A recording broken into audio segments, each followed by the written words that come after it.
Well, hello there, fellow revolutionary proletariat. I'm AJ, and I'm back for another update to talk about three main things.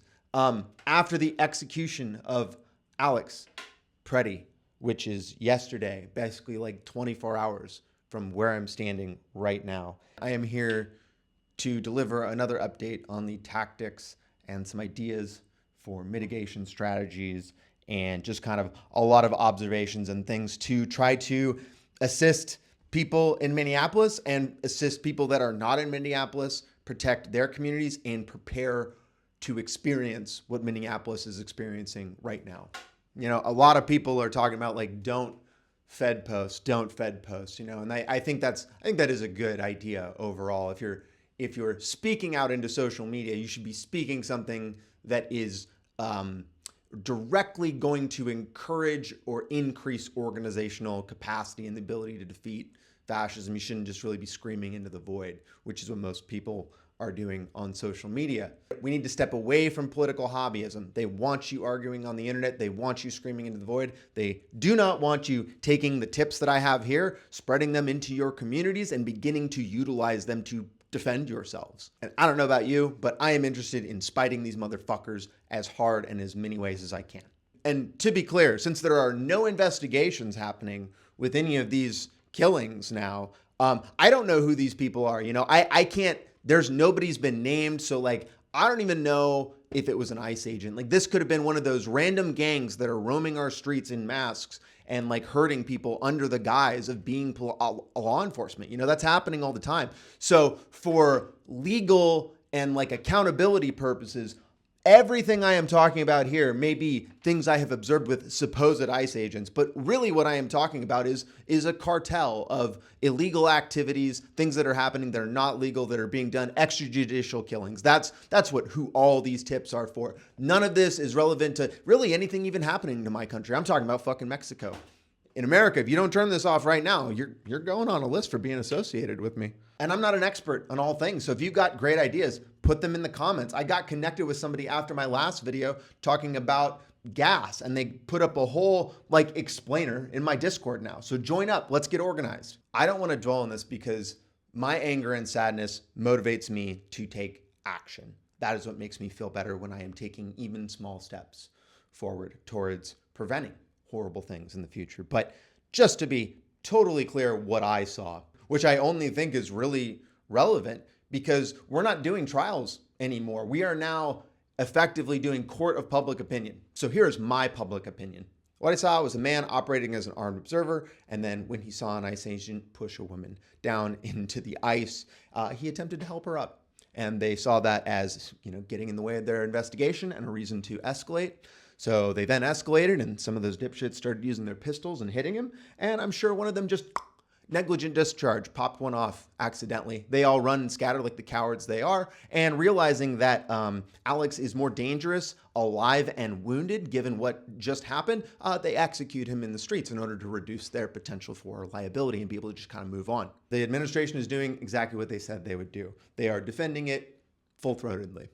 I think it is clearly a massive waste of time to listen to people like Kristi Noem and Trump and Stephen Miller blather on and make excuses about it. We know what they're going to do every time. So the question is now, how do we operate in a world where this is the standard? And that's what I want to talk about.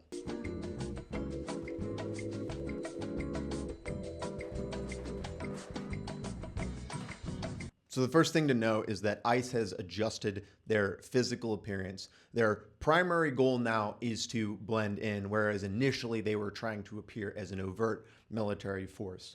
You appear as the military force because you want to stoke intimidation and authority and like legitimacy.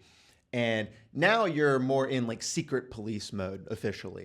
You think about the SS and how they looked, you know, people were intimidated by them on sight, but people in America were never going to be intimidated by ICE the way that the Germans were intimidated of the SS because we have a lot of guns. So at the end of the day, we know we can put them down the moment we absolutely have to. But two, like the SS were known for being very conniving and surreptitious and insidious. You know, they were intelligent. People feared not just them physically in their cruelty and their violence, but their intellect. And nobody thinks these fucking dipshits know what the fuck is going on. But yeah, they're wearing more ball caps and sunglasses. They kind of just look more generic chud-like, you know, that dude with the goatee that we've all seen a million times. But even some reports of them carrying the ice whistles with them to deceive people. And this goes along with the adapted tactics they're using with their vehicles too. So these deception tactics designed to keep them more under the radar and difficult to identify from activists extends to their vehicles, where they're putting just kind of random garbage or trash on the dash, handicap stickers or other things hanging from the mirrors. The goal is to make it look civilianized, you know, not a military or conflict vehicle, not a government vehicle. And they're even going so far as to contract with local businesses. And if this happens and we identify this, we should be contacting that local business, making sure they're not a collaborator, and then ensuring that they don't offer that up again. It's dangerous for their vehicles too. People are throwing like giant ice chunks and shit at these vehicles. They're getting damaged. They're getting harmed. Yeah, they don't want that. I just want to note is that these people are not good drivers. Like they are, you know, goes up with the general incompetence. But there have been situations where they don't leave a car in park, or they pull somebody out without securing the car and it goes moving down the street, or they miss and they launch into the stratosphere. This is really a huge threat. And I really encourage people, if you are around ICE at all, to really be very wary of what their vehicles are doing, who is in them, whether more vehicles are coming. Obviously, they're also utilizing their vehicles as weapons to surround other vehicles, to break them down in order to capture people. Everybody is scared, but understand that there are specific people that they are targeting, and they are targeting generally those that are seen as vulnerable in some way. Something I learned recently is that there's a new DHS initiative where local cops can sign on to now basically become an ICE agent inside of the local police department. And if they sign on to that program, do that training, then the police department gets that officer's wages paid for the entire year, plus 25% overtime. And the agent gets the opportunity to get a bonus if they hit their arrest targets. They say there's over 8,000 officers already a part of this program in 40 states, with 2,000 more coming. Example number whatever for why local police are part of the same problem.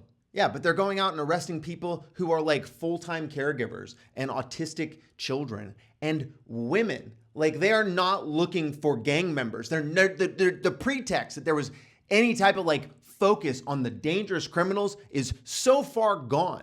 It's also clear they target people who are visibly queer or brown or women, or just, you know, can't protect themselves as well on the ground, not just to boost arrest, but also because they want to fit the narrative, right? Like these are the enemies of this movement. So they want to punish those people, and they want to utilize them to develop narratives. Remember the lady that they AI modified to be like crying when they arrested her? They really hate the protectors. They hate the helpers because they make them look so fucking bad.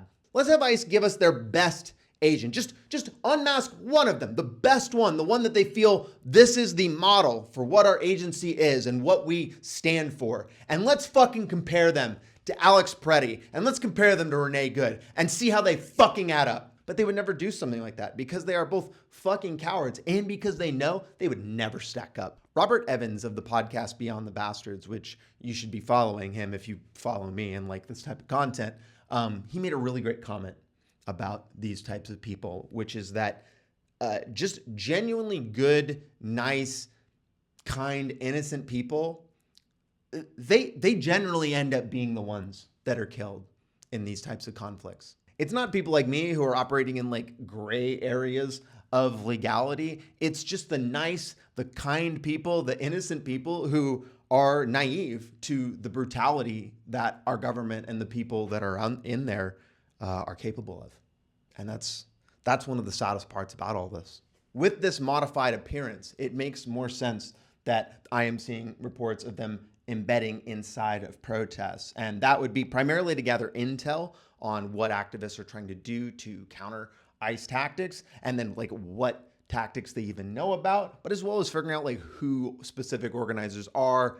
I'm sure they're building some sort of intel network, although again, To me, it seems like their focus is doing violence on people in the streets. They're less interested in hunting people down. That also gives them the opportunity to provoke or instigate. But my guess is more than anything, what they'll probably do is that they will probably just grab somebody in the event that there's some sort of chaos. They'll just grab somebody for other agents to come pick them up. So they're also infiltrating rapid response groups. So inside of, I'm sure these are like signal groups. And then what they will do to people when they actually get them in custody has also escalated. The woke farmer or whatever guy, like he talked about how they basically gave him a rough ride, which is what killed Freddie Gray. That's where they just beat the shit out of you, put you in insecure, you like drive the car recklessly, erratically, that forces you into like physically bouncing around in the back. And I don't know, if you've never been in the back of a cop car, they're not comfortable. The seats are like extremely like firm plastic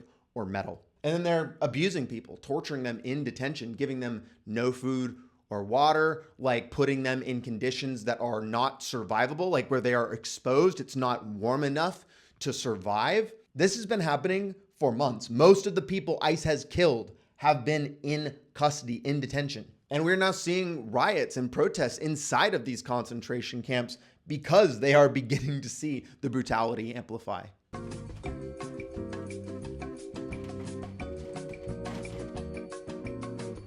Vehicles are one of the primary tools that these people use. So here's some ideas for how to make them less effective. There's a movement called the tire extinction movement that I read about in a book called How to Blow Up a Pipeline, which again, if you're watching this, you should read the book. But this movement started to put pebbles in the caps of large vehicles, gas guzzling vehicles, and then cinch them down so that they get a slow leak. And eventually it's a minor inconvenience for those people to have to fill them back up. Does no permanent damage unless they, drive on fucking flat tires. That'd be pretty stupid of them. You ever get like a jerk parked too close to you, or they're just a jerk in a bar, or just somebody you just don't like?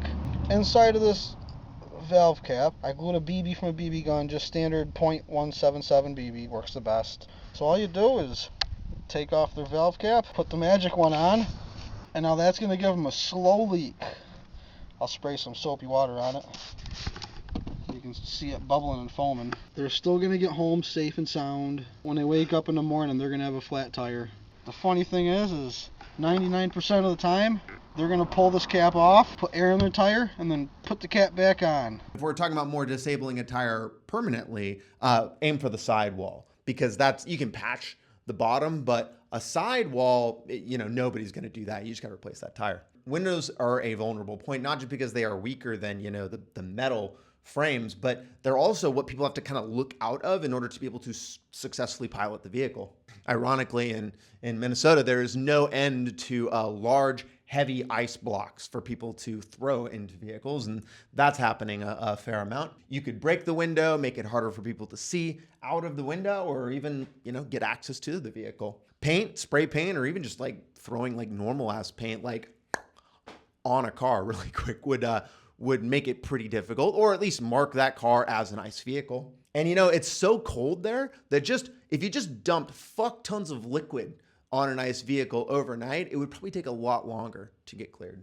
Actually, that's a fucking stupid idea. Someone's gonna tell me why that was awesome later. Probably if it's like deer piss or something, right?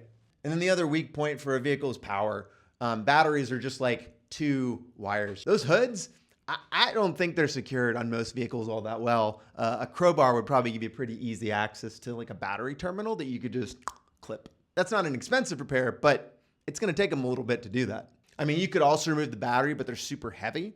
But maybe you need a battery.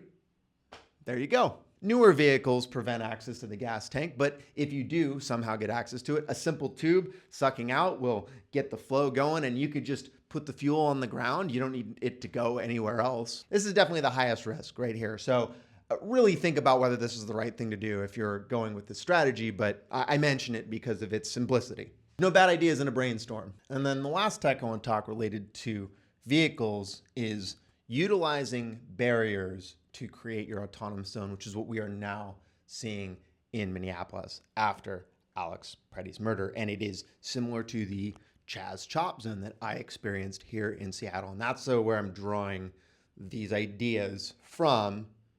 Do with them what you will.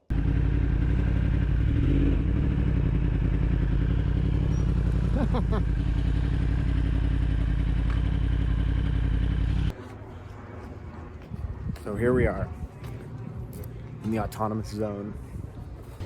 The lawless land, of course.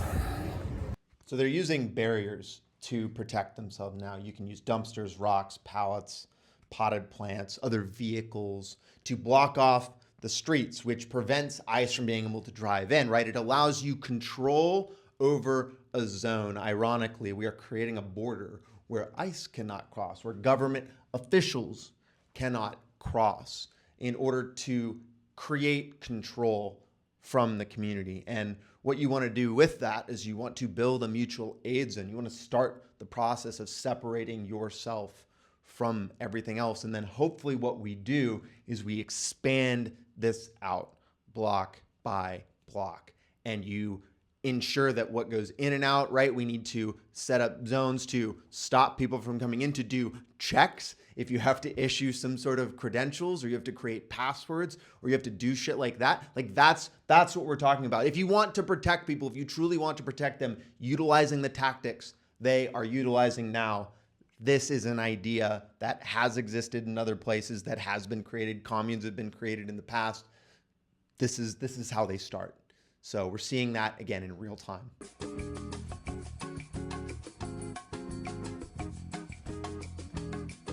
Before I even started formally organizing, I just sensed a general mentality of paranoia among activists around like movement infiltration. And overall, there's a lot of historical examples of that. There's a lot of reasons to fear that. But the reality is that the government can't monitor everybody infinitely all the time, can't enforce laws infinitely, perfectly. Most people will never, ever have their shit looked through unless we get to some sort of total dystopian totalitarian movement. And ironically, if we are not doing the right things to intelligently root out potential infiltrators without leaning into the panic and fear and emotionality that breaks up movements, if we don't figure out how to do that, that is what will make it likely we actually get to that world that people are scared of. The way it usually happens is by getting people to infight, is by leaning into people's fear and anxiety to get them to separate and get those groups to break up instead of stay solid. So I'm going to try to give you some tips here to maintain solidarity with good comrades, to root out the potential instigators, or just make your processes less vulnerable to infiltration, because I think that is the best way to handle this. So the first step is to establish some sort of vetting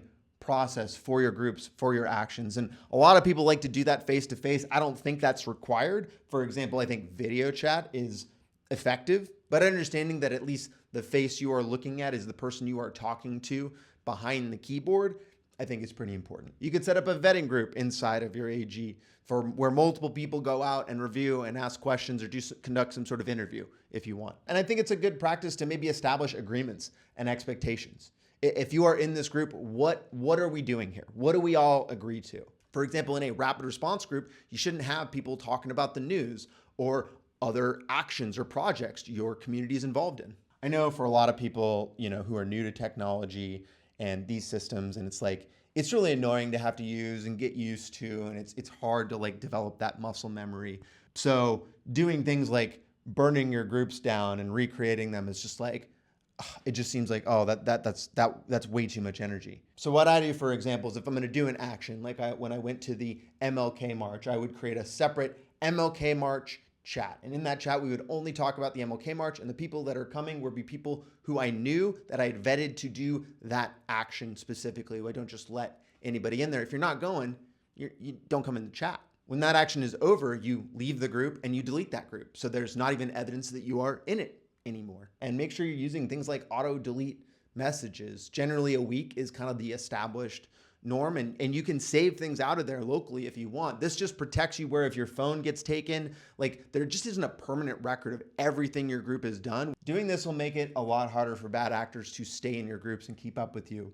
And it will also make it much easier to whittle down and find those bad actors who are leaking your information. And right now it is important to develop discipline on the information you are sharing, making sure you are spreading only good information. Things are changing rapidly everywhere. So, there's no limitation to the relevant information we could be spreading around that could be accurate, but we only have so much time and attention. And that is what makes information critical, because with better information, you can make better decisions. You can see more options. In the technical world, we have this thing called alert fatigue. And when you spread bad information or just too much information, people start checking out. It starts becoming kind of the gray of like what you're looking through. So developing a culture around what am I actually sharing? Why am I sharing it? Urgency is a really common social engineering tactic to get people to spread bad information, because if something feels urgent, it is telling you don't critically think. You just have to make a snap decision,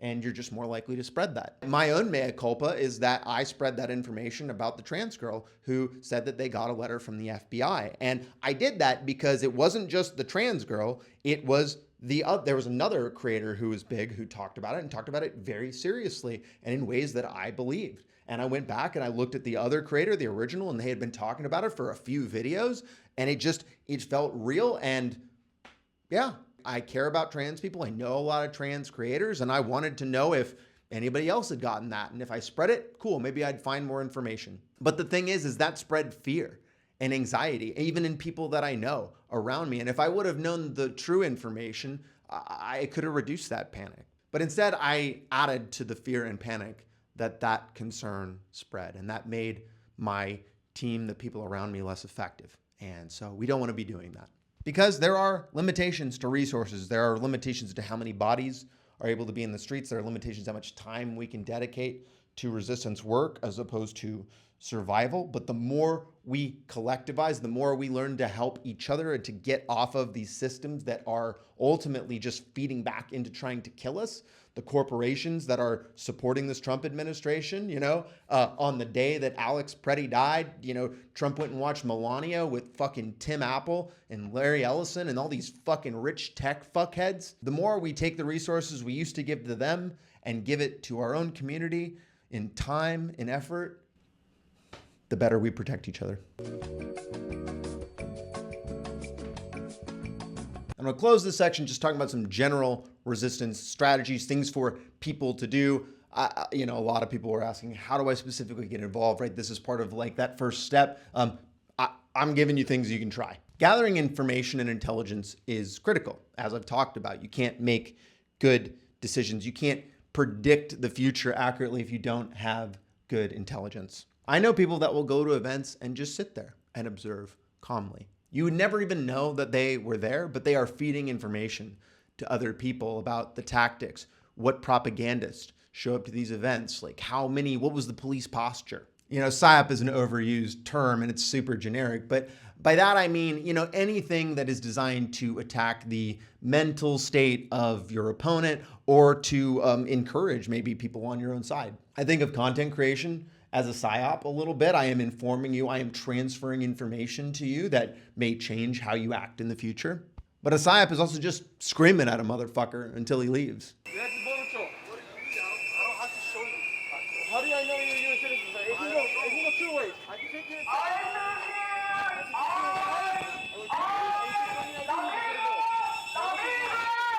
Yeah, you're a fucking Nazi. You work for the fucking orange fascists and cheat. Yeah. Get the fuck out of our city, you Nazi piece of shit. Fuck you, Nazi piece of shit. There are books about this that are not very long. You can read if you want more information. What is proving to be a very effective tactic in the last week has been the armed observer. But what is key is to bring friends. This is what the Black Panther Party is doing. This is what that guy with the nails who had the AR, that is what those people are doing. As we talked about, ICE is not looking for strong, hardened targets. They are looking for the easy pickoffs. And that's why, although Alex was operating as an armed observer, he was alone and he was not prepared to use his weapon. So instead that weapon was used against him. 6 armed ICE agents aren't going to do shit when there is 12 armed community members right in front of them. These are all frontline strategies, and it's awesome if people can get out in the streets. That's critically important, but not everybody can do that. That's totally okay. There are so many ways that you can support the front line. All of this type of work really just goes in the background. There's so much just invisible work that makes resistance movements function. I was watching a little bit Bill video recently, and he introduced me to the concept of everybody want to die for the revolution, but don't nobody want to do the dishes. And that's because doing the dishes is twice as tedious and not nearly as sexy as dying. It takes a lot more time, effort, and energy to build than destroy. Time a lot of us rather spend pursuing comforts within arm's reach than freedom that may be a mile away. The problem is so much that folk don't want a revolution. It's that many of us aren't willing to put up what it would cost to win one, especially if we have no guarantee that we personally will see the fruit. And this is the dishes right here. Helping care for people's children and pets so that they can go out in the street, super important. Getting people food or delivering it to our neighbors who aren't safe leaving their homes right now.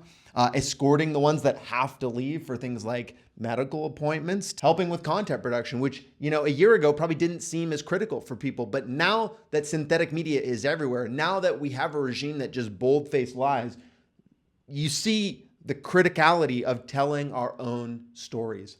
That's why we do this. Educating yourself, doing self-development, learning skills in order to make you more capable of supporting the front line is also good. Reading up on things, teaching people is great. The project management is part of that, kind of doing the dishes, coordinating, creating groups, assisting the people that are going out into the streets with the high-level task of organization is, God, I would love that so much.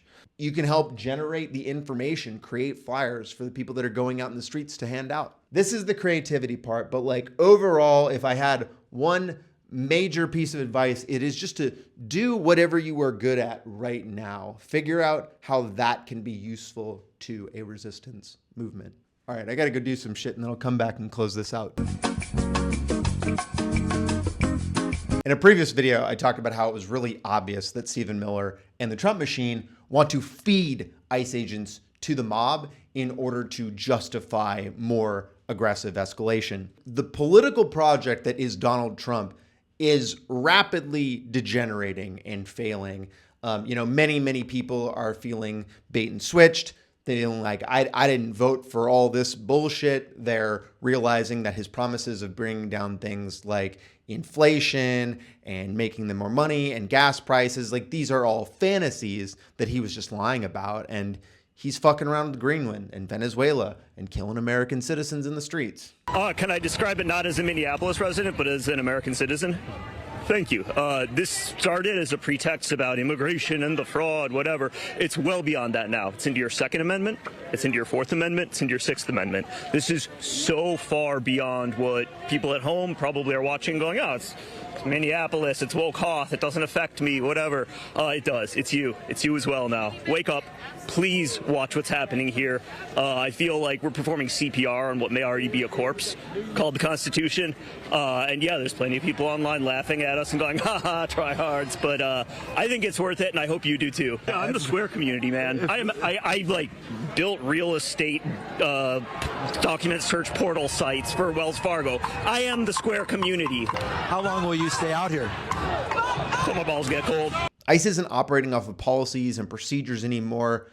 These dudes are clearly just going out and kind of doing whatever they want, whatever ideas they come up with. That's why the strategies and tactics are so varied. That's why you see them doing things like utilizing hostages like children to try to bait people out. You see that there is no morals or ethics at all. ICE has become so emboldened, they are reckless with their own lives. They are truly feeling the power that comes from, getting away with murder in this just overt way, and how there's right off the bat, no investigations. We're right behind you. So that makes them very, very vulnerable. I don't know how many more Americans are going to die before something really bad happens to an ICE agent, but they're just making it easier and easier. That independence and lack of process means that they're basically becoming like gangs. That is why we are seeing things like challenge coins and playing cards. And I have no doubt that there are many of these groups getting custom tattoos of their groups, the way that the military does. Confusing moments, where there's a lot of smoke and people charging into crowds and people running around, these are really dangerous situations. So if you find yourself in that situation, I hope that you pull back gather your thoughts, gather your senses, gather whoever else, and then make decisions rather than trying to just kind of figure it out in the melee. They are just creating such insanely chaotic and unpredictable situations. I would not be surprised if the first ICE agent to die was fucking friendly fire. Stop wasting time with all these propagandists. Kristi Noem, Pam Bondi, Kash Patel, all these just dipshits that are going to be doing the rounds on all the different news shows now, consuming the time, making up excuses because the mainstream media is going to both sides of all this shit. You know, that's part of what the frustrating reason that we're in all of this is because corporate media is a part of the fascist regime. It is a component of it. We know the end goal. We know what they're willing to do to get to that end goal. So, yeah, the products corporations produce, whether that be a widget, a thing, or a television product, it's not to make you better or help you. It is to make money, and now it is to distract you from taking action. We have the numbers, not just in Minneapolis, but in this entire country. The moment enough of us decide to make it stop, to say no, to not comply, it's over. Because we have the numbers and we don't force people to think a specific way, we have more ideas and more creativity. We are able to develop new novel strategies. We're able to do more things at the same time. And that's important because regardless of how many resources any force has, they can't threat model for everything. And we have the moral and ethical high ground. Never forget that. People that weren't reachable a year ago definitely are today. That's why you have these fucking white supremacist groups like Patriot Front trying to recruit people off of hating Donald Trump, even though they're the motherfuckers that put him in charge. What you boys doing here? What y'all boys about? Yeah, is that you? Is that you boys? Is this you? Yeah, okay, alright. I know you boys ain't from around here. Why are you in my hood? Go do this at your own Nazi house, motherfuckers.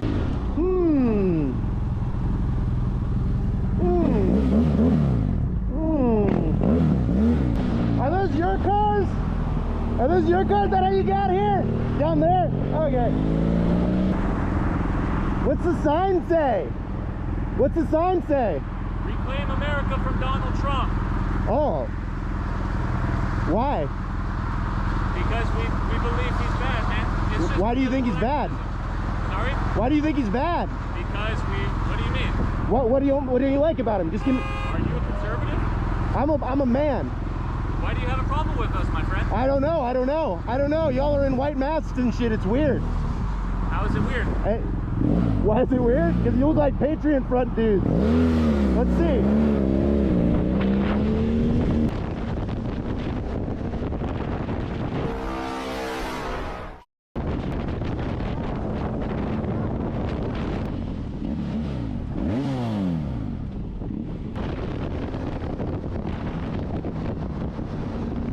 And when I'm communicating to people, I'm not talking about the law. I'm not trying to build connection based on mutual agreement on what laws should exist.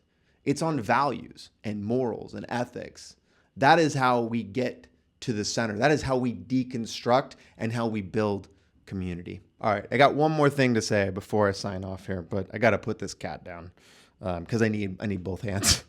Even though I am an anarchist, nobody in my family shares that label. And I've been working on them and trying to get them engaged in what's going on and help them understand and help kind of break them out of their more liberal mindsets. Alex Pretti's parents released a statement yesterday, and in reading it, I had a pretty emotional reaction to it. One of the things that made it really personal was that the A in AJ stands for Alex. And reading it really felt like almost a premonition of reading a statement someone in my family might release about me, given similar circumstances. I'm going to read that statement here now. From Michael and Susan Pretti. parents of Alex Jeffrey Pretti. We are heartbroken, but also very angry. Alex was a kind-hearted soul who cared deeply for his family and friends, and also the American veterans whom he cared for as an ICU nurse at the Minneapolis VA hospital. Alex wanted to make a difference in the world. Unfortunately, he will not be with us to see his impact. I do not throw around the hero term lightly. However, his last thought and act was to protect a woman. The sickening lies told about our son by the administration are reprehensible and disgusting. Alex is clearly not holding a gun when attacked by Trump's murdering and cowardly ICE thugs.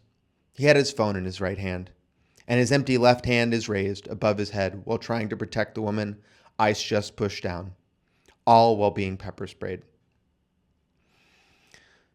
Please get the truth out about our son. He was a good man. Thank you.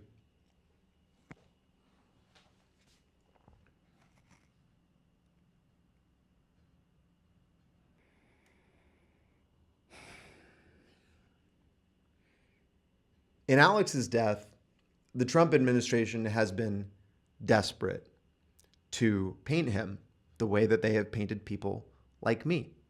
Their strategy is to find one thing they think can be used to justify whatever they want to do, and then to just hammer that home incessantly, forever, and never acknowledge or answer anything else. When scrolling through and seeing all the different things people had posted about Alex's life, the things that he had done, it showed a man who would stick up for women in comment sections, who would dedicate his life to assisting military veterans, people who served their country but were long since forgotten. He was one of the best parts of a infinitely shitty system that does not take care of the Americans who truly put their entire lives on the line for the capitalism machine the president is fucking responsible for. He died doing what came naturally to him, which was trying to assist somebody who was being attacked by bullies. And I can't say how much I respect and appreciate his effort. And as scared as I am for the people in Minneapolis, the people I see putting themselves in front of APCs and putting themselves and pushing ICE agents away and trying to help grab their neighbors and de-arrest them, I'm scared for them, but I also totally understand what it feels like to be backed in a corner and that your only choice is to fight back, even against odds that you don't feel like are in your favor. For everyone who is out there right now angry and putting their effort in to try to organize and defend themselves and defend other innocent people from getting picked up by this horrific, fascist bunch of fucking sick pieces of shit, my heart is with anyone who is out there putting any amount of effort to try to fight back. Because it's why we're going to win this at the end of the day. It's why we are going to see a better, brighter future, even though there's going to be a lot darker times coming up. The effort you and millions of other people are putting in and will continue to put in are why we are going to win this. There's a famous quote attributed to Dan Savage about the AIDS epidemic, which is that in the morning they would bury their friends, in the afternoon they would protest, and they would dance all night. I hope we don't have to get to the point where we are burying people every day. I really hope we don't. But I think we all need to start mentally preparing for and thinking through these realities. I read that letter as a way of emotionally processing the grief for myself, and maybe to help you with that too. Because more tragedies like this are going to come. We need to be able to process and move through these emotions in order to stay on the task of defeating fascism. Because this violence in itself and the feelings that you feel, the grief, the anger, the sadness, the fear, it's all part of the tactic. It's all why they do it. The dirty secret this fascist machine has finally figured out is that it is a lot harder to deport millions of people And it is far, far easier to just fucking kill them in the streets. So that is what I would expect they are looking to do. And I hope everybody who is around them is prepared for that and thinking about that. Now is the time for action, friends. So ride fast and take chances.